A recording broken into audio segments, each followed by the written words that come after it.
Llegamos al capítulo 3 y viene hablando Juan repetidas veces en contrastes. Por un lado, claramente una identificación de los hijos de Dios. Y por otro lado, los que están identificados como hijos del diablo. Juan dice, o amas a Dios o no amas a Dios. Si practicas el pecado, eres del diablo y no eres hijo de Dios. Si amas a tu hermano, eres hijo de Dios. Si lo aborreces, no eres hijo de Dios, ni perteneces a la familia de Dios, y el amor del Padre no está en ti. O amas al mundo, o amas a Dios. Y si el amor del Padre está en ti, no amas al mundo ni las cosas que están en el mundo. Y claramente vemos identidades. Y ustedes dirán, ¿qué tiene que ver la palabra identidad o la identidad? Es bueno, es lo que nos identifica lo que somos.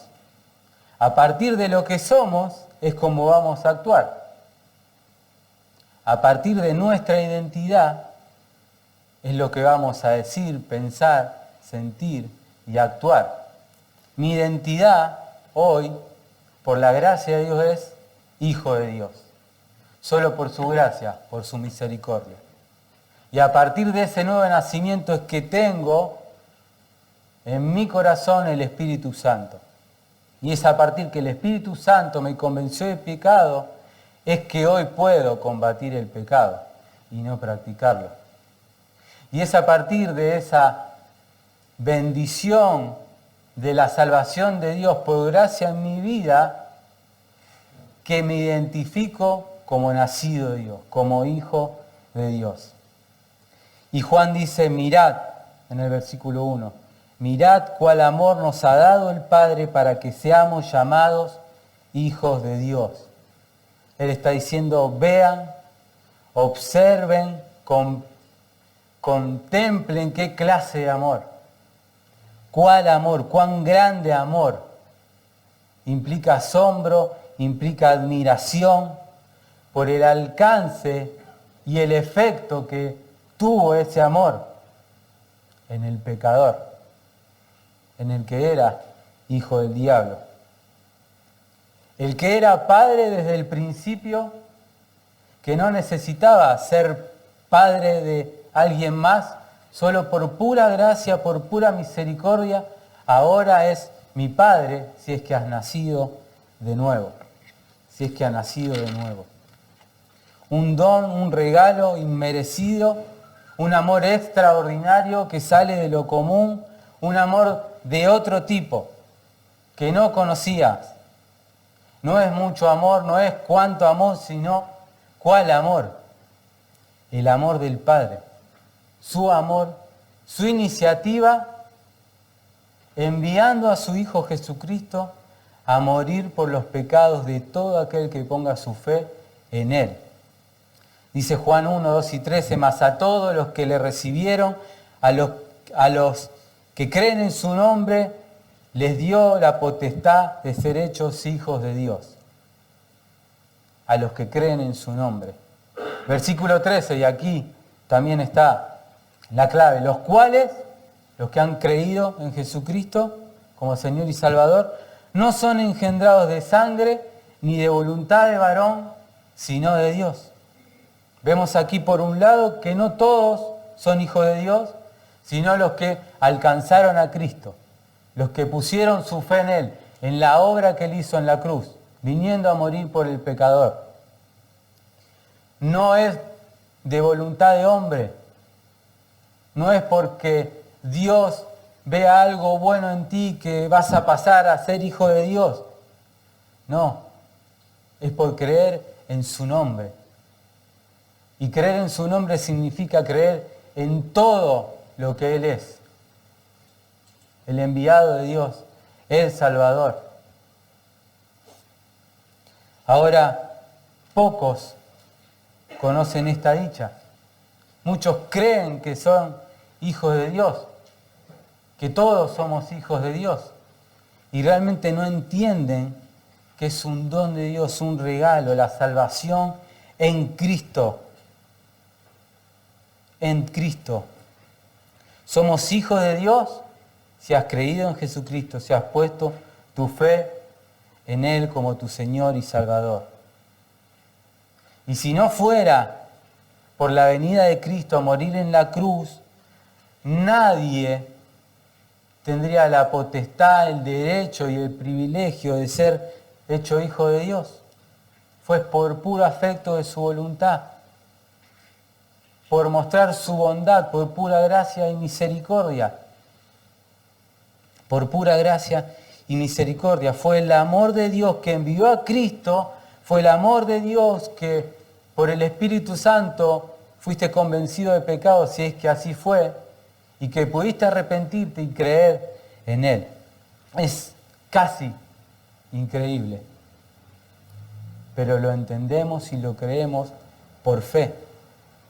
Por fe podemos comprender cuál grande amor, sin haber nada bueno en nosotros, sin haber nada que Él desee o que le beneficie, podemos pasar de hijo del diablo a hijo de Dios poniendo la fe en Jesucristo.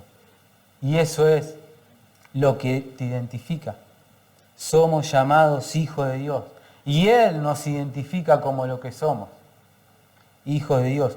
Y no es tan importante lo que hacemos, claro que es importante, pero es más importante lo que nos identifica. Porque a partir de que si somos hijos de Dios vamos a poder obrar conforme a su voluntad, obedecer sus mandamientos y, como vamos a ver, no practicar el pecado.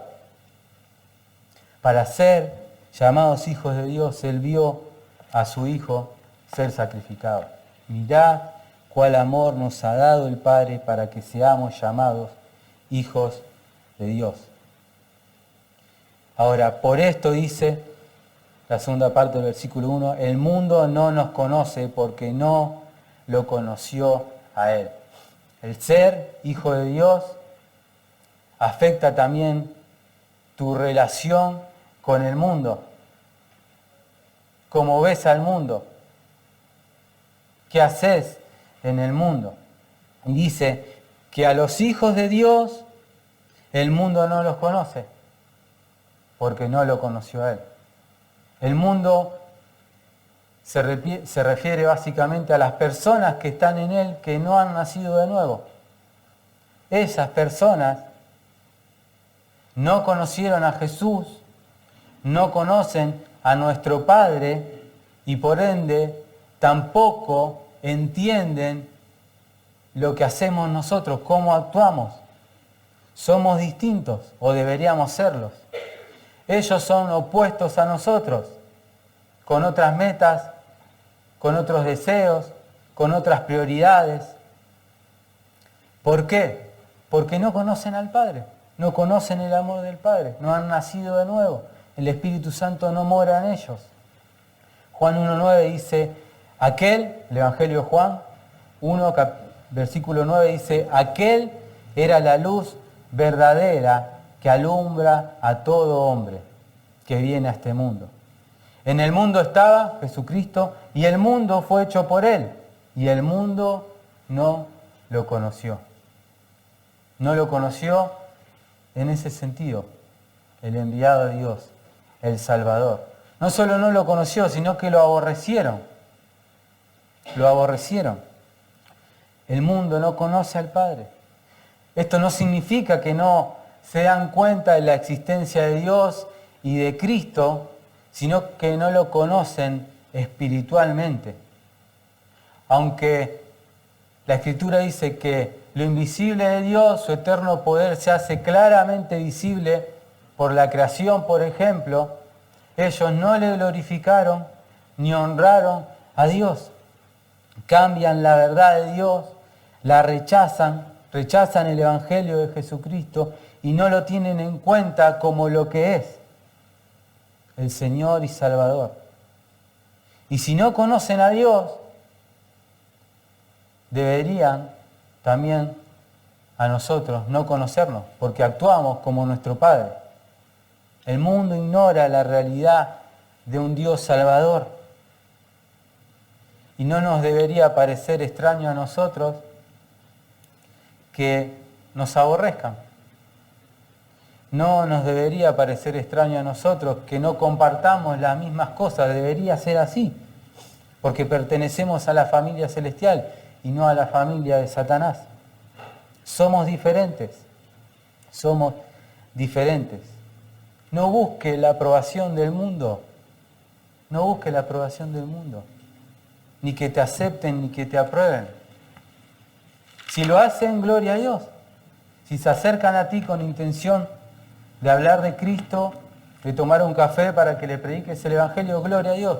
Pero si te rechazan porque no compartes sus mismas conversaciones, porque no compartes sus pecados, gloria a Dios, y no te asombres, debería ser así. Porque están ajenos por completo a la vida de Dios, a la que debería ser tu vida como hijo de Dios, como nacido de Dios. La Escritura dice que hemos recibido el Espíritu de Dios, no el del mundo, para que conozcamos lo que Dios nos ha concedido. Y hablamos, y debería ser así, no con palabras enseñadas por sabiduría humana, sino por la de Dios, por el Espíritu Santo. Por el Espíritu Santo. Por ende, no te debe sorprender el rechazo, no te debe sorprender que no compartan las mismas cosas que tú. Y por algo también la Escritura nos llama a nosotros extranjeros y peregrinos. Estamos de paso en este mundo, con un propósito, sí, claro. Reflejar a Cristo, predicar el Evangelio, ser luz. Y como meta, la vida eterna. Por ende, no te debe sorprender el rechazo. No te debe sorprender que no compartas las mismas cosas que ellos comparten. No hay semejanzas en nuestros deseos, en nuestros propósitos, con las de ellos. Si buscas un trabajo, trata de que no sea un domingo. Obviamente, si no tienes otra cosa, sí, pero no. Si te invitan a un cumpleaños a la mañana, decimos no. Tenemos la reunión, tenemos el culto. Y a ellos les parece extraño. Los domingos siempre ocupados, ¿sí? Y gloria a Dios, es así. Y gloria a Dios, es así. Juan 15, 18 al 21 dice, si el mundo os aborrece, sabed que a mí me ha aborrecido antes que a vosotros, dice Jesús. Si fueres del mundo, el mundo amaría de lo suyo, mas porque no sois del mundo, antes yo os elegí del mundo, por eso el mundo os aborrece. Jesucristo vino al mundo y los hombres amaron más las tinieblas que la luz. Rechazaron la palabra de Dios, rechazaron a la palabra encarnada, rechazaron al enviado de Dios. Mas todo esto os harán por causa de mi nombre, porque no conocen al que me ha enviado. Es de esperar el maltrato, es de esperar la persecución, aunque no la hemos experimentado ni un poquito, quizás con alguna ley, pero todavía no hemos llegado a padecer por Cristo en la forma que padeció el Señor. Pero sí debemos hacer su voluntad de todas formas, identificarnos como lo que somos, si es que eres un hijo de Dios. El ser hijo de Dios también nos da la esperanza de algo más glorioso en nuestro futuro. Versículo 2 dice, amados, ahora somos hijos de Dios y aún no se ha manifestado lo que hemos de ser. Pero sabemos, es una certeza, que cuando Él se manifieste, seremos semejantes a Él, porque lo veremos como Él es. Hay una realidad también acerca de nuestro futuro, certera, aunque no es palpable 100%, podemos tener la certeza de que un día vamos a estar con el Señor. Dice Pablo que ahora vemos como por un espejo la gloria, y Pablo se está refiriendo no a un espejo como los que tenemos ahora, que lo vemos claramente, podemos ver claramente un rostro con la claridad esa, sino antes los espejos eran de un metal pulido donde el reflejo no era tan claro y tan nítido. Bueno, así vemos hoy la gloria futura. Tenemos la certeza de que vamos a estar con el Señor, tenemos la certeza de que nuestros cuerpos van a ser transformados, pero va a ser mucho más de lo que podemos ver a través de la palabra. La gloria de Dios, semejantes a Él. Jesucristo transformará nuestros cuerpos de modo tal que serán cuerpos gloriosos. Aunque carecemos de la perfección a causa del pecado, Juan dice que Cristo se manifestará en el día final y estaremos con Él para siempre, semejantes a Él. No igual a Él porque Él es la preeminencia. No seremos divinos como Él porque Él es sublime, superior, su gloria, Él está por encima. Él es la imagen del Dios invisible. Él es el creador que sostiene todas las cosas, el sostenedor perpetuo, pero tenemos esa promesa que un día estaremos con el Señor. Somos coherederos con Cristo de la gloria. Romanos 8:11 dice, y si el espíritu de aquel que levantó de los muertos a Jesús, escuchen bien, y si el espíritu de aquel que levantó de los muertos a Jesús mora en vosotros, el que levantó a Cristo de los muertos, vivificará también vuestros cuerpos mortales por su espíritu. Gloria a Dios, hermanos. Este amor tan grande también incluye lo que hemos de ser, esa promesa, y que seremos tal como Él es. Y en base a este hecho, a esta promesa, a esta identificación por pura gracia, dice el versículo 3, y cualquiera que tiene esta esperanza en Él se purifica como Él también es puro. En base a este hecho, que es por el amor de Dios dado a un pecador, es que actuamos, es que nos santificamos, es que vivimos una nueva identidad, un andar distinto. Juan aquí declara un hecho, no un deseo, no un anhelo de querer hacer algo, sino que el cualquiera que tiene esta esperanza se purifica. No es un mandamiento, no es una promesa, sino que lo hace. El que tiene esta esperanza, esta certeza, se purifica, busca santificarse, porque vive en la esperanza de verse transformado en la semejanza de Cristo. Y contemplando esa verdad, busca la santidad, busca limpiarse del pecado, busca no parecerse al mundo, ni contaminarse, ni entristecer al Espíritu Santo. Esa esperanza nos debería dar la motivación que necesitamos para vencer las tentaciones y reflejar a nuestro Padre. Y reflejar a nuestro Padre como Él es puro. Puesto que tenemos tales promesas, limpiémonos de toda contaminación de carne y de espíritu, perfeccionando la santidad en el temor de Dios. Es cierto que ningún hijo de Dios es perfecto como lo fue Jesucristo en su vida cuando estuvo aquí en la tierra, pero debo buscar eso. Debo aspirar, acercarme, aproximarme lo más posible a su pureza, sabiendo que requiere nuestro esfuerzo en su gracia, en los medios de gracia que tenemos, la oración, la lectura de palabra, la comunión con los hermanos, la cena del Señor, teniendo comunión con Él. Él nos limpia de todo pecado y debemos andar como Él anduvo. Y es para todos. No es para algún hermano que tengas en estima o solo para el pastor, no. Cualquiera que tenga esta esperanza se purifica. Cualquiera. Y es un hecho para todos que debe ser así si tenemos nuestra esperanza en Cristo.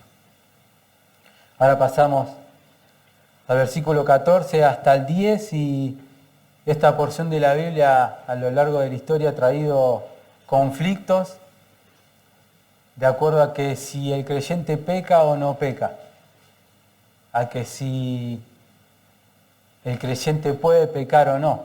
Algunos creen que perdés la salvación cuando pecás, otros que el cristiano puede llegar a una madurez tal que no va a pecar, va a ser perfecto. Y obviamente Juan no se contradice y versículo con versículo podemos ver lo que Juan nos quiere decir. Juan le está hablando a hermanos. Y en el versículo 4 comienza diciendo, cualquiera que comete pecado transgrede también la ley, pues el pecado es transgresión de la ley. Lo primero que vemos acá, y quizás no lo sabías, que era el pecado, bueno, es transgresión de la ley. Punto. Si bien el creyente busca vivir en obediencia y en santidad a la voluntad de Dios, puede pecar, puede transgredir la ley. Ahora, la transgresión de esa ley del Hijo de Dios no va a ser que va a ser destituido de la gloria de Dios. Cristo ya pagó el precio con su sangre y nada te va a separar del amor de Cristo. Ahora, si no has nacido de nuevo, si no eres un hijo de Dios, dice la Escritura que la paga del pecado es muerte. Separado de Dios, en el infierno. Ahora, como hijo de Dios, ¿podemos desobedecer un mandamiento? Sí. ¿O amamos siempre al hermano 100%? No. Caemos en pecado, pero no practicamos el pecado. Eso es lo que dice el contexto. Y dice, versículo 5, y sabéis que Él se manifestó para quitar nuestros pecados y no hay pecado en Él. Quizá alguno no sabe aquí qué es el pecado, pero bueno, el pecado es quebrantamiento de la ley. El pecado es rechazo a las normas de Dios. ¿Hijo o no hijo? En definitiva es rebeldía, es seguir tus deseos propios. Ahora, la persona que continúa haciéndolo, que practica el pecado, no es de Dios, dice Juan, es del diablo. Aquí la palabra esta, cometer, o cuando vemos en el versículo 8, el que comete pecado es del diablo, está diciendo el que practica el pecado, no el que peca voluntariamente, no el que peca de vez en cuando. El Hijo de Dios, sí, peca, cae en pecado, pero no practica el pecado. La palabra comete, en el versículo 4 y en el versículo 8 está hablando de eso, de practicar el pecado. El Hijo de Dios practica el pecado, anda en pecado, vive en pecado, vive en el mundo, comparte las cosas del mundo que ofenden a Dios, que transgreden la ley de Dios. Juan ya ha enseñado que el cristiano no debe decir que no peca. En el capítulo 1, versículo 8, dice, si decimos que no tenemos pecado, nos engañamos a nosotros mismos y la verdad no está en nosotros. Pero si confesamos nuestros pecados, Él es fiel y justo para perdonarnos los pecados y limpiarnos de toda maldad. Por un lado, también nuestro pecado es algo grave. No lo tienen que tomar en poco. Es algo grave cuando el creyente peca, transgrede la ley de Dios, ofende a Dios. Así que no tenga en poco el transgredir la ley. Bueno, estoy bajo la gracia, también está esa enseñanza, estamos bajo la gracia y vivo como quiero. No, tenemos nuestro manual de cómo vivir, de cómo andar, la ley de Dios. La ley de Dios. Cuando un cristiano peca, se está olvidando de cuál amor tan grande le ha dado el Señor, lo que le costó. Y en el versículo 5 lo vemos. Y sabéis que Él se manifestó para quitar nuestros pecados y no hay pecado en Él. Jesucristo. Juan nos recuerda la esencia del Evangelio. Y en Juan 1:29 dice, he aquí el Cordero de Dios que quita el pecado del mundo. Jesucristo manifestado a los hombres. Los profetas del Antiguo Testamento ya habían anunciado al Mesías, al Salvador enviado por Dios para quitar los pecados de su pueblo. Isaías 53 vemos a Cristo, el siervo sufriente. Y en el Nuevo Testamento, como un hecho ya cumplido, enseñan que Cristo quita los pecados de una vez y para siempre. Y solo Él, el libre de pecado, puede hacer esto. Cristo siempre ha sido y es y será sin pecado, no como nosotros mientras estemos aquí. Ahora nuestros pecados han sido perdonados por su gracia, por su misericordia. Fuimos rescatados de nuestra vana manera de vivir, dice, no con cosas corruptibles como oro y plata, sino con la sangre preciosa de Cristo, como un cordero sin mancha y sin contaminación, ordenado antes de la fundación del mundo, pero manifestado en los postreros tiempos por causa de vosotros. Versículo 6. Todo aquel que permanece en Él no peca. Todo aquel que peca no le ha visto ni le ha conocido. Otra vez, no quiere decir que el cristiano, el Hijo de Dios, no peca, sino que no practica el pecado. No anda en pecado. Una vez más, Juan presenta un contraste. Por un lado, el creyente que ha dejado una vida de pecado y por otro lado, el que continúa pecando, que no ha nacido de nuevo y no ha conocido a Cristo y no ha aceptado ese regalo, ese don de Dios. Juan tiene plena conciencia de que el creyente peca ocasionalmente, pero cuando peca, confiesa su pecado, Cristo lo perdona y lo limpia y permanece en Él. Permanece en Él. Hijitos, versículo 7 dice, nadie os engañe. El que hace justicia es justo como Él también es justo. Hijito, nadie os engañe. Nadie os engañe. Juan habla tiernamente a los miembros de la iglesia y él desea que ellos conozcan la diferencia entre la verdad y la mentira. El que es hijo de Dios obra con justicia, como también es justo Dios, Jesucristo, el Padre. Nadie os engañe. Entonces, ¿cómo sabemos que hemos nacido de Dios? ¿Cómo se identificamos al que es un verdadero hijo de Dios? El que no practica el pecado, el que hace justicia, el que ama a su hermano, el que no se quiere ir de aquí. Ahora, antes comíamos, teníamos un estudio bíblico a la tarde, y bueno, tenés el deseo de quedarte, tenés el deseo de estar con los hermanos, tenés el deseo de imitar a Cristo, de practicar su justicia. Bueno, esa es la muestra de que eres justo, como Él también es justo. El que hace justicia es nacido de Dios. No se goza en el pecado, no lo tiene en poco. Entiende que es transgredir la ley de Dios y ofender a Dios. Versículo 8. El que comete pecado es del diablo, porque el diablo peca desde el principio. Para esto se manifestó el Hijo de Dios, para deshacer las obras del diablo. El que comete pecado, el que practica el pecado, es del diablo. Todo aquel que peca es esclavo del pecado. El que anda en pecado es esclavo del pecado. Juan repite en cierta forma las palabras de Jesús en Juan 8:44, vosotros sois de vuestro padre el diablo y los deseos de vuestro padre queréis hacer. Él ha sido homicida desde el principio y la verdad no permaneció en él, porque no hay verdad en él. El diablo, dice Juan, peca desde el principio.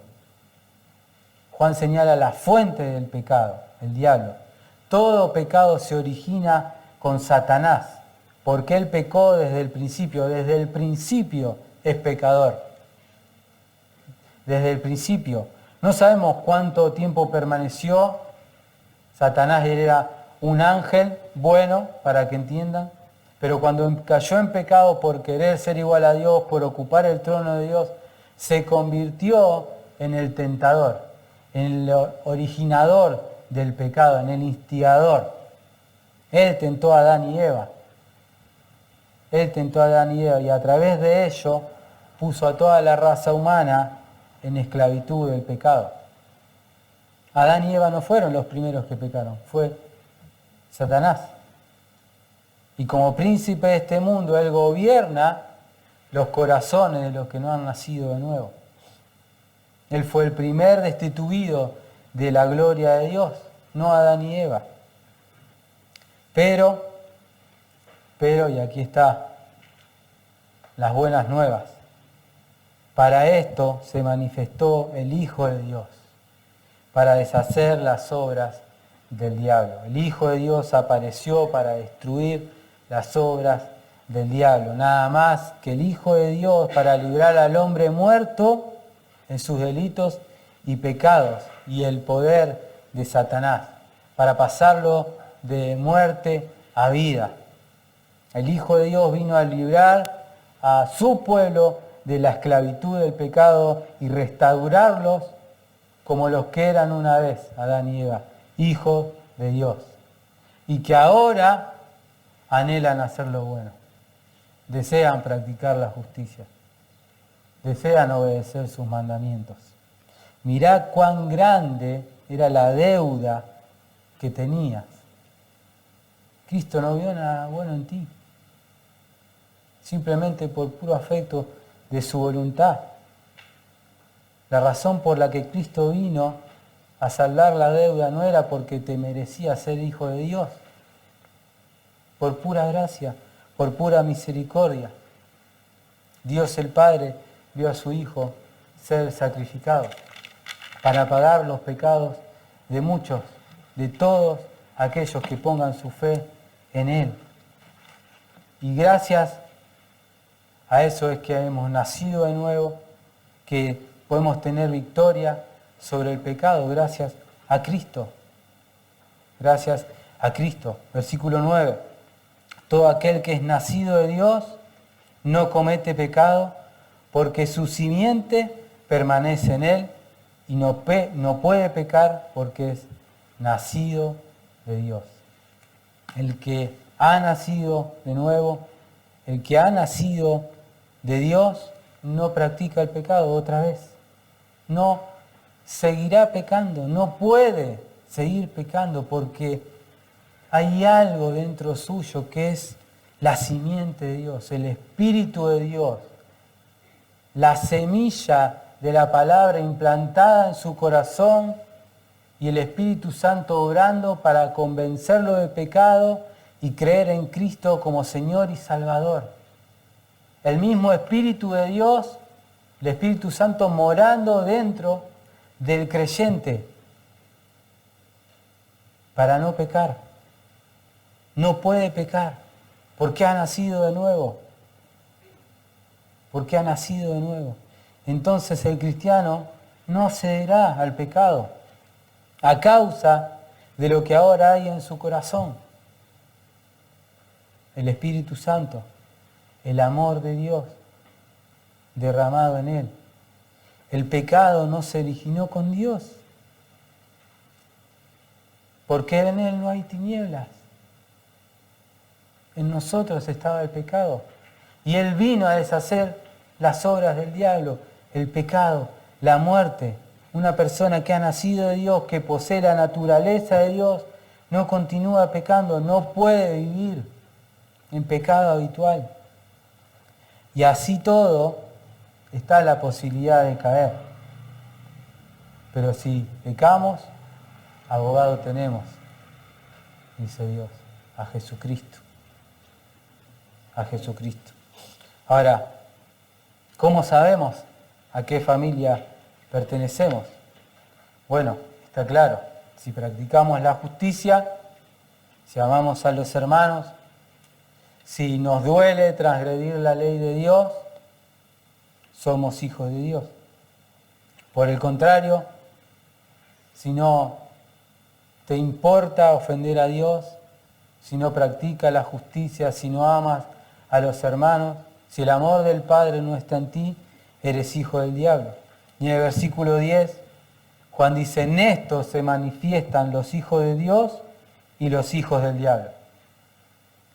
Todo aquel que no practica la justicia y que no ama a su hermano no es de Dios. Le está hablando a los hijos de Dios en forma negativa. Si no amas a tu hermano, si no practicas la justicia, no eres hijo de Dios. Punto. Punto. Juan dice que la prueba es la conducta. La prueba de lo que haces refleja tu identidad, lo que sos, o hijo de Dios o hijo del diablo. Juan lo muestra en forma negativa. Si no haces estas cosas, si no obras con justicia, si no amas a tu hermano, no eres hijo de Dios. Y para ser un hijo del diablo no necesitas matar a nadie ni robar un banco. Ya al nacer, ya el pequeño es hijo del diablo. Pertenece a este mundo y a Satanás y no es nacido de Dios. Ahora Jesucristo se manifestó para romper esa barrera que hay entre el hombre pecador y Dios. Y todo aquel que ponga la fe en Jesucristo como su Señor y Salvador puede pasar de muerte a vida, puede cruzar esa raya que lo separa de Dios y ser nacido de Dios, hijo de Dios. Algunas preguntas para terminar. ¿En qué lugar te encuentras? No importa lo que tú crees, porque quizás crees que eres hijo de Dios, pero los demonios también creen y tiemblan. ¿En qué lugar te encuentras?